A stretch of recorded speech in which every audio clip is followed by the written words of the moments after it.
Ternyata dia tidak dipindah tugaskan. Dia tersandung kasus, mohon maaf ya, menghamili wanita itu yang ada di rumahnya. Terjadi Makanya berarti berturut-turut, dan ketika saya mengalami itu saya sempat menyalahkan ayah saya. Bahkan saya sempat bilang, kenapa ayah yang berbuat, saya yang menanggung. Jadi ayah saya pun melakukan hal yang sama ke keluarga saya.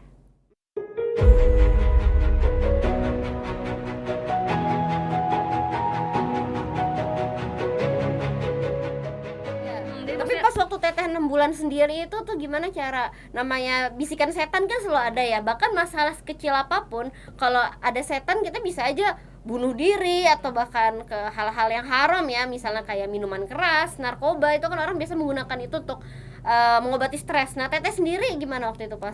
Ya jadi selama 6 bulan proses depresi saya itu, alhamdulillah kan teman-teman saya di Cilegon ini yang support saya. Jadi mereka yang selalu support, selalu hibur, istilahnya saya sering kayak bolak-balik itu, Subang Cilegon istilahnya kan.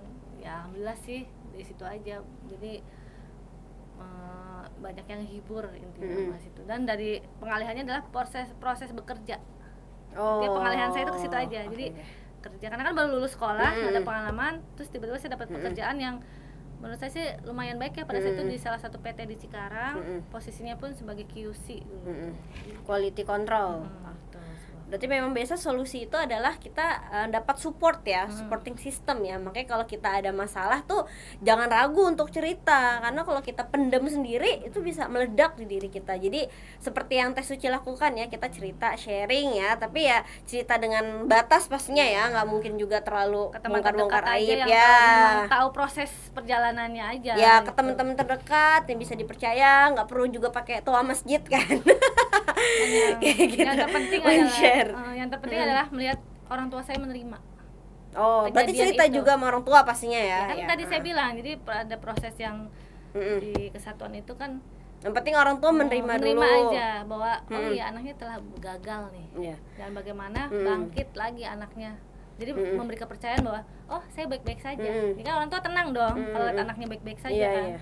Itu aja sih. Dan kedua itu tadi ya, mengalihkan ya dengan misalnya dengan pekerjaan, dengan hobi, dengan olahraga, karena kalau kita mikirin terus itu nanti jadi stres gitu. Jadi jangan terlalu dipusingin lah gitu ya, let it go ya, biar Allah yang ngurus lah gitu.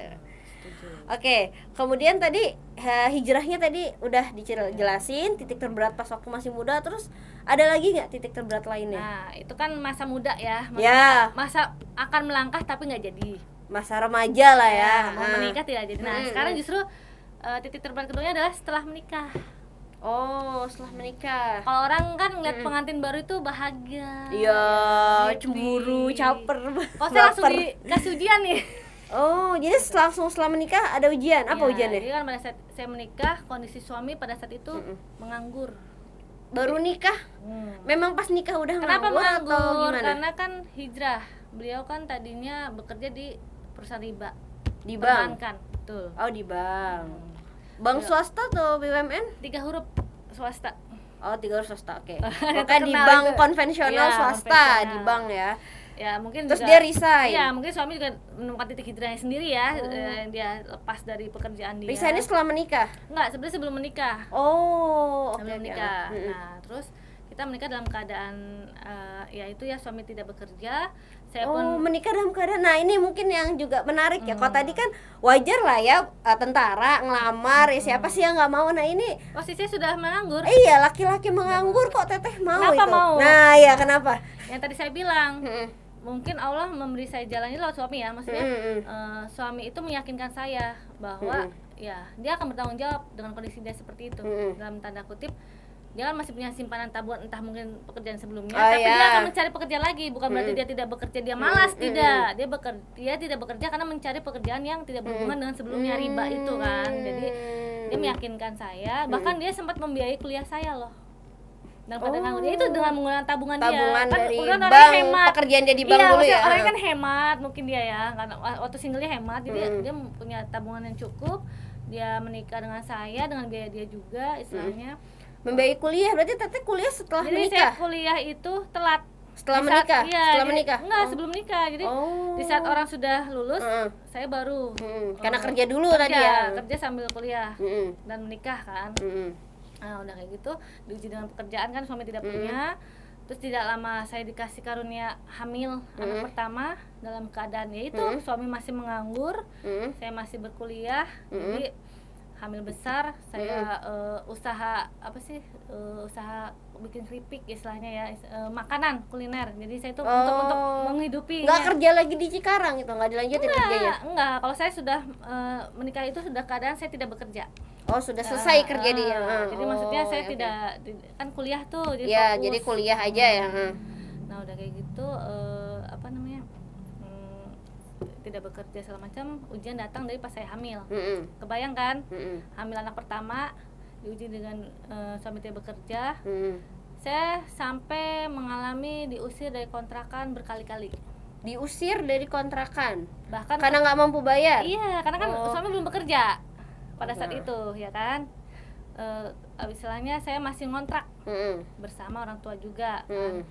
Nah, diusir pada saat saya hamil besar, usia kandungan 8-9 bulan lah. Mm-mm. Itu saya diusir dari kontrakan dalam keadaan jam 11 malam, hujan deras. Itu saya ngalamin. Diusir. Itu kayak sinetron kan? Kok setega itu, Ibu? Kan bisa bilang, "Bu, tunggu hujan berhenti," gitu. Kenapa harus hujan deras Makanya gitu? saya bilang, kan tidak semua orang punya empati atau simpati. Ya Allah. Dan pada saat itu juga iya, usia kandungan saya 8-9 bulan, saya usia saya ingat banget jam 11 malaman. lagi hamil Lagi hamil tua, tua, hujan deras hujan diusir. Itu ngangkatin barang kedua orang tua saya. Ngangkatin barang ke apa sih, mobil.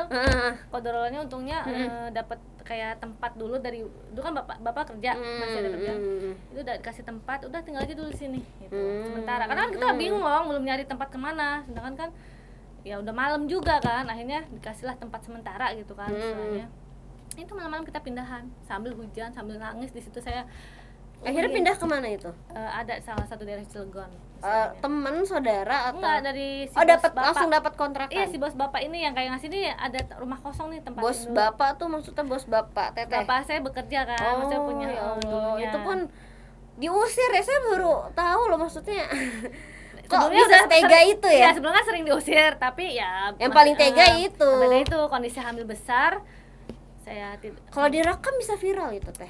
kalau alam ya, pokoknya jadi antara tangisan sama hujan deras tuh udah nggak, Ya Allah. udah kecampur aduk lah ya pada saat itu kan istilahnya. Nah itu Itu tapi- jadi setelah menikah itu udah berkali-kali diusir dari Iya, kontrakan. karena kan ya itu tadi kita nggak sanggup bayar kan, maksudnya ya ada dapat yang apa pemilik kontrakan yang oke lah masih ini. Tapi yang kayak tadi itu kan udah Iya. bodo amat gitu, Oke, nggak oke. peduli lu Iya, keadaan iya, seperti iya. apa gitu kan. Yang penting saya mau kamu keluar karena besok ada yang baru kontrak gitu kan. Tapi kan sekarang Teteh udah punya rumah Iya, ya. Nah, itu alhamdulillah. berarti Nah itu Ah, hadiah itu gimana? Allah. Jadi saya 3 kali hamil, 3 kali diuji selama hamil. Tapi ketika diusir itu ya. enggak, maksudnya selama hamil itu saya bahasa ininya menderita lah. Begitu anak itu keluar lahir, itu Allah ngasih hadiah rezeki ngalir. Rezeki anak. Nah, pada saat saya diusir kan, Mm-mm. anak saya lahir, suami dapat rezeki dari orang tua sih, memang orang tua beliau ya di sana kayak semacam warisan sih, bukan warisan ya, entah jatah apalah ya namanya. Itu untuk beli rumah cash yang sekarang saya tempatin. Itu hadiahnya dari Allah. Jadi hadiah dari orang tuanya itu uang atau rumah? uang. Uang, tapi langsung dibelikan rumah cash. Wah, alhamdulillah Jadi ya. intinya ya itu tadi Masya Allah. diuji saat hamil, dikasih hadiah. Jadi ketika nggak perlu lahir. ngontrak-ngontrak lagi. Perih banget deh. Tapi orang tua suami kenapa nggak bantu dari dulu kalau gitu? Enggak, karena kita kan nggak cerita dong, Oh, maksudnya. karena nggak cerita.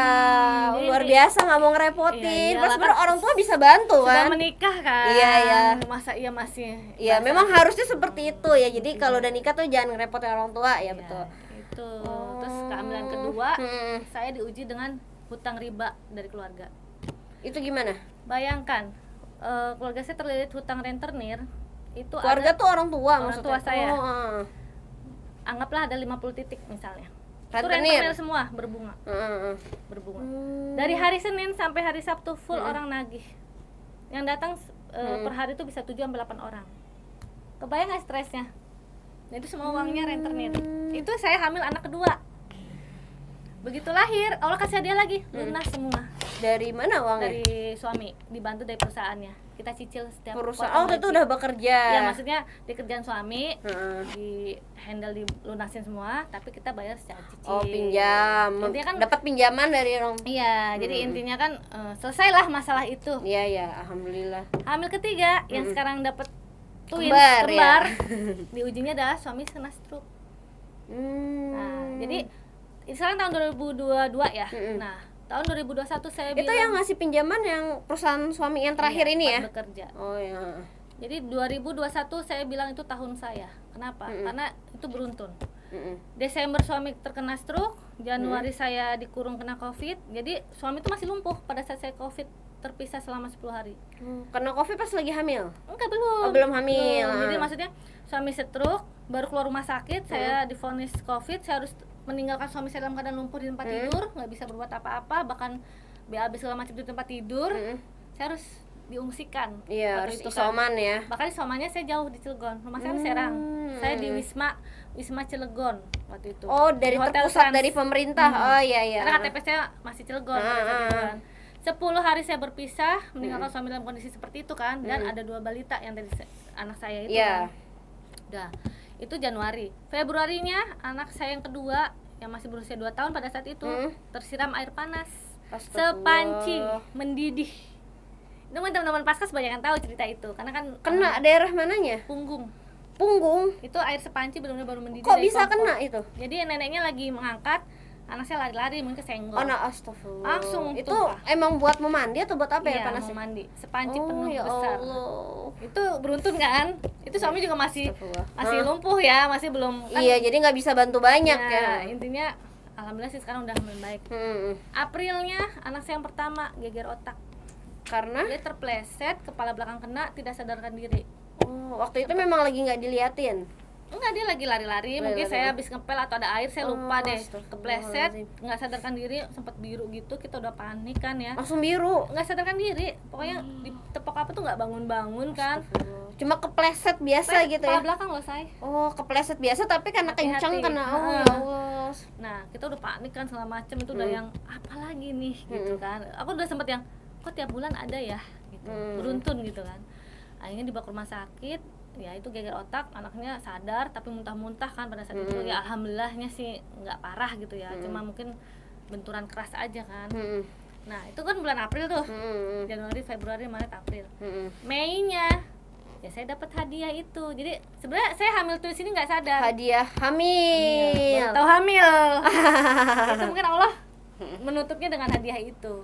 Jadi Dan langsung kembar lagi ya. saya bilang kemarin tahun saya itu kemarin 21. Karena Masya beruntun Allah. per bulan sampai saya takut loh. Hmm. Ketika terakhir saya anak saya itu saya, duh bulan depan musibah apa lagi ya, gitu. Sempet yang aduh apa lagi gitu. Alhamdulillah ya itu saya dapat kabar bahagia, saya hamil, dapat anak kembar sekarang. Oh, luar biasa ya Teteh ya ini. Beruntun.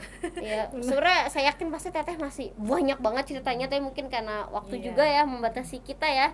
Nah, jadinya saya mau nanya nih solusinya lagi nih dari yang 3 tadi. Kan udah beruntun gitu loh. Apa yang membuat Teteh, mungkin orang dikasih ujian seperti itu malah ada yang merasa, ah kalau gitu ngapain saya sholat, orang saya juga kena musibah. Mungkin ada yang berpikir seperti itu. Nah, bagaimana cara Teteh untuk malah hal-hal itu malah justru semakin memperkuat keimanan Teteh, bukan sebaliknya, itu gimana? Kalau saya sih bohong ya kalau kita bilang wah kuat nih, sabar nih. Ya, Sebenarnya saya tidak sekuat itu teman-teman. Enggak, saya tidak sekuat itu, saya rapuh, hanya saja mungkin teman-teman yang nguatin saya gitu. Jadi Lagi-lagi support system iya, itu ya. support system di mana ya alhamdulillah ada teman-teman Paskas yang selalu support segala macam, mendoakan juga.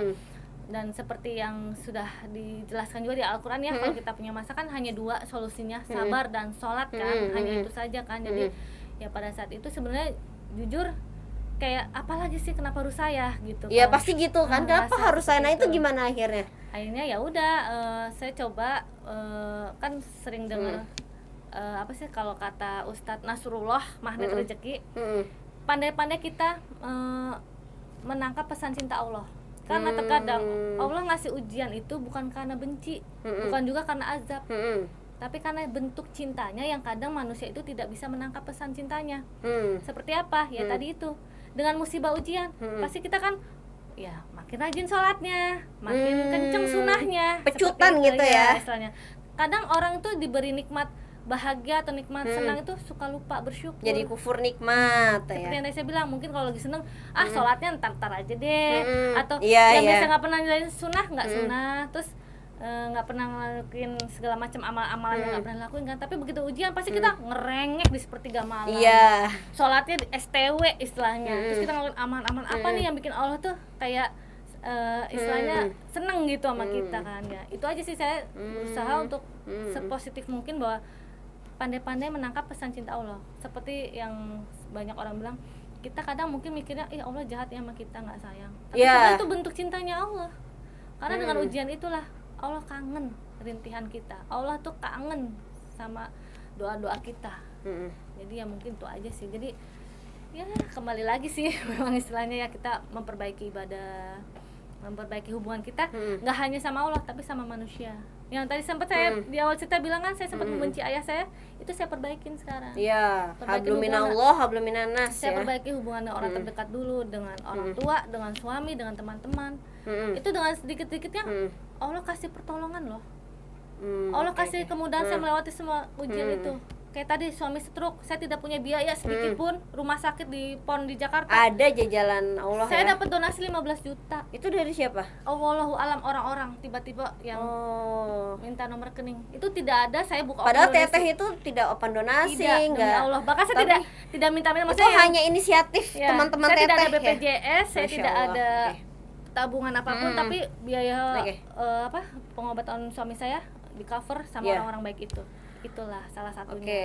Gitu. Oke, Teh Suci, jazakillah khairan katsiran ya atas sharingnya ya, Masya Allah banget. Kayak ini sangat menginspirasi ya, karena memang pasti banyak banget orang yang kena musibah ya. Dan Teteh Suci ini perbedaannya adalah beliau ini bisa kuat menghadapinya. Apalagi kita dengar tadi tuh musibahnya itu tuh bukan musibah yang biasa ya, beruntut-runtut ya. Jadi tadi kesimpulannya ya dari Teh Suci ya, saya sedikit simpulkan bahwa musibah itu pasti ada, namanya manusia itu pasti diuji, dan gimana cara kita menghadapinya. Makanya kita harus selalu berdoa, mengingat Allah ya, sabar, sholat, salawat, dan ingat bahwa ujian itu memang untuk menaikkan level, bukan berarti bentuk azab. Jadi kalau kita mampu mengatasinya, insya Allah Allah akan menaikkan kita ke level berikutnya. Jadi jangan pernah merasa bahwa ini sia-sia gitu, ini tuh kenapa harus saya. Enggak, itu adalah bentuk sayang Allah. Allah tuh selalu sayang kita, nggak pernah Allah itu nggak sayang kita. Jadi kita harus selalu husnuzan ya, husnuzan kepada manusia, husnuzan kepada Allah, agar insya Allah semuanya menjadi lebih baik. Ingatlah, kita akan mendapat anugerah yang indah jika kita bisa melalui musibah yang besar. Seperti itu ya, seperti yang Teh Suci ini ya. Oke, karena waktunya sudah habis nih ya Teh Suci ya. Pokoknya masih panjang nih. Masih Karena banyak. durasi ya teman-teman. Jadi ya Karena durasi. sebagian saja. Jadi mungkin nanti kalau insya Allah viewers kita banyak nih, wah akan ada ini sinetronnya mungkin jangan ya. lupa ya like and subscribe. Oh iya, mungkin sebelum saya tutup ini juga jangan lupa kepada para sobat cakap ya, sobat cakap Paskas, untuk mensubscribe ya channel Paskas Bantan, dan juga jangan lupa untuk like video ini. Oke, akhirul kalam. Terima kasih Teh Suci ya. Insya Allah bisa ketemu di kesempatan yang lebih baik lagi. Ya, saya Aisyah Kahar sebagai host undur diri. Saya pamit, dan saya juga minta maaf kalau misalnya ada salah kata. Oke, semangat terus puasanya, semangat terus ibadahnya. Ingat, jangan bosan menjadi orang baik, karena kita tidak pernah tahu kapan ajal menjemput kita. Wabillahi taufik wal hidayah. Wassalamualaikum warahmatullahi wabarakatuh.